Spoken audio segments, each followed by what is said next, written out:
batuuka ne bamala ne basinza businza kiki ntaana ezo abantu bawummulirayo abantu balowooza nti ono gwe bazimbako wankizo nnyo bakoze batya kubasigadde nolwekyo tekikkirizibwa la yajuuzu olwa hadisi z'omubaka muhammadin sallallahu alaihi wasallam zeyagambye bwe tudda mu mbeera y'olwaleero naawe okitegeera butegeezi nti oli bamuwa eddagala ne bamugamba genda oteeke ku malaalo gakojjaawo oba gasengaawo n'anoonya entaana eyo bwekola etya weerira n'agakola atya n'ateekako abalala bagenda mu limbo anoonyaamu yiye gyakola atya kwakuula omuti omuddo ezisigadde tayagala kukola ki kumanya naye bwe tunaabeera nga tetuteeseeko obubonero manya tetugigulumiza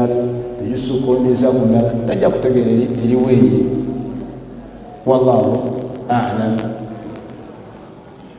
Sekolah masalah Cina, saya wajib syariat Nabi Muhammad SAW, wajib syariat Nabi Muhammad SAW.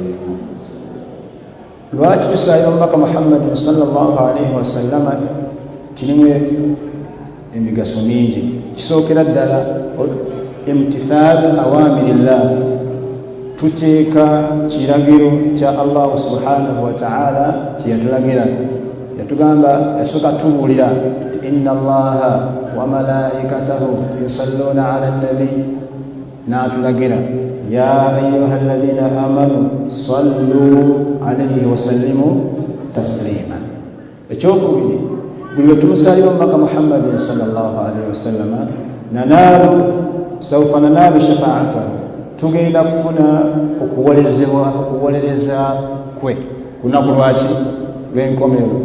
Ekyokusatu, bwe tumusalira omubaka Muhammadin sallallahu alayhi wa sallama ffe tufunamu, kubanga yagamba alayhi salatu wassalam man salla alayya salatan wahida sallallahu biha alayhi biha ashara. Omuntu buli wasalira omubaka Muhammadin sallallahu alayhi wa sallama omulundi gumu Allah subhanahu wa ta'ala amusaako okusaasira emirundi emeka 10 n'ebirala biki bingi. Era bw'otamusaalira gwoba weefiiriza, ate bw'omusaalira tolowooza nti olina ky'omwongerako nti onaba tomusaalidde ayinza okubeerawo nekyafiiriddwa omubaka Muhammadi sallallahu alayhi wasallam. Wallahu a'lam. Sekolah Cina, konsepsi okuwona abalangi. Ekituufu kiri nti amabanja min al-ibtilaat byebimu ku bigezo Allah subhanahu wa ta'ala byatugezesa nabyo muki mu nsi, bituyinza okubeera nti oyinza obutakola ki oluteewalika, naye ate oyinza okuba n'amabanja amatonotono niwabeerawo oli nga ate gakoze gatya gamususe gagala kumukola ki omulyawo. Naye ebimu biyinza okubeera nga bikendeeza ku mabanja oba kiyinza okubeera nga totuuka kwewola nnyo. Okusookera ddala tastaghfiru rabbaka, itiriza nnyo okubeera nti osaba Allah subhanahu wa ta'ala akukola atya akusonyiwe. Istighfaaru giyitirize. Buli woonayitiriza istighfaaru, Allah agenda kukugondogolako emaani, agenda kukugondogolako ssente, agenda kukugondogolako osobole okubeera nti ofuna kyokola otya kyosasula.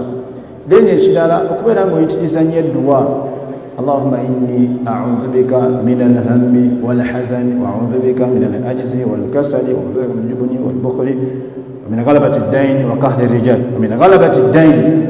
Eyo edduwa yandibadde omukkiriza mu dduwa z'asoma oba z'asaba Allah subhanahu wa ta'ala tekola ki tagireka. Then ekirala n'okubeera nti obeera ne fiqa mu Allah subhanahu wa ta'ala nti ajja kukola atya, ajja kukumalira. Tolowooleza nnyo mu biki mu bitonde nti bye bigenda okukola ki okukumalira. Beera nga fika rajaa'u yonna, suubi yonna giteeke mwani mu Allah subhanahu wa ta'ala. Wallahu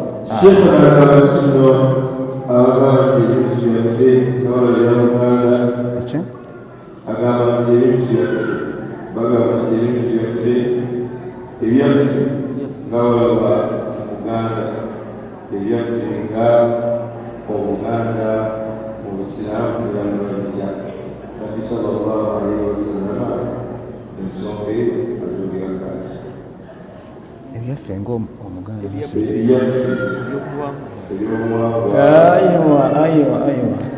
ebyobuwangwa bingi.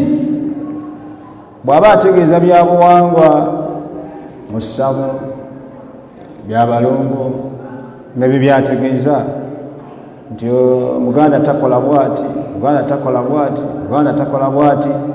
Waliwo ebiri shirk nga kugatta kwani ku Allah subhanahu wa ta'ala. Ng'oli bw'anaagamba bwebazaala abalongo tulina okuzina eki abalongo, ekyo tekikkirizibwa shirk. Ng'oli bw'agamba nti omufu bw'aba afudde, omuntu bw'aba afudde, tulina ng'Omuganda tulina okukola olumbe, kuyimirizaawo oluki olumbe, tusumike n'okusumika. La yajuzu shirk, tekikola ki tekikkirizibwa.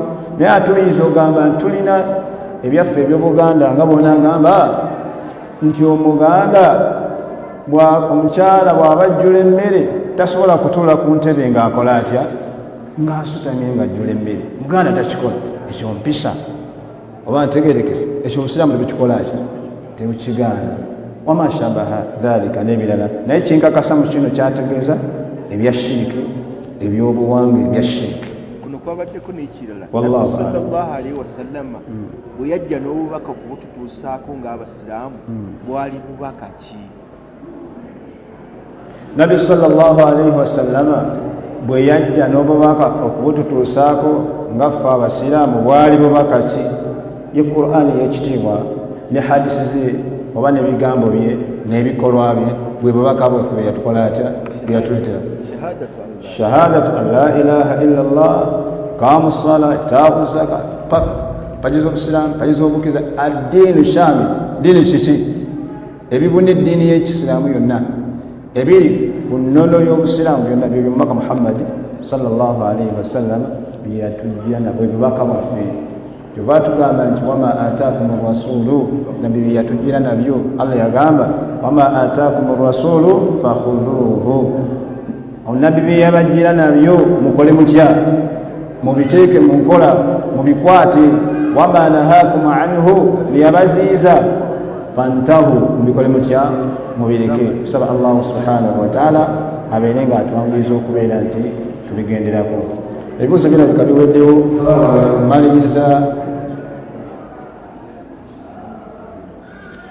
Maliriza na kano Allah yatugamba thumma latus'alunna yawma idhin anin na'im. Oluvannyuma lwatugamba nti wa in ta'uddu ni'mata Allahi la tuhsuha. Bw'otuulaawo okutunula byengera Allah subhanahu wa ta'ala byakuwadde tebisobola kukola ki kuggwaayo. Allah atuwadde ebyengera bingi bye tumanyi ne tutakola ki tutamanyi. Ekya kinnoomu n'ekya ffenna, ekyengera kino tetulimu kya ffenna oba ntegerekese ffenna Abasiraamu. Ate la tus'alunna, tugenda kukola tutya? Kubuuzibwa. Buli Musiraamu yenna ajja kubuuzibwa ku kyengera kino kye tulimu. N'olwekyo tukikozese nga Allah bw'akola atya bw'ayagala, tukifunemu ejjana, tujje tusaale tusome. Tusaba Allah subhanahu wa ta'ala asaasire muganda waffe n'abo bonna babadde nabo okubeera nga bayimirizaawo ekintu kino. Saba Allah akiteeka ku mizaani y'ebirungi bye, amuwe ejjana ne bakadde be Allah abeere nga basaasira. Wa barakallahu fiikum wa jazakumullahu khairan.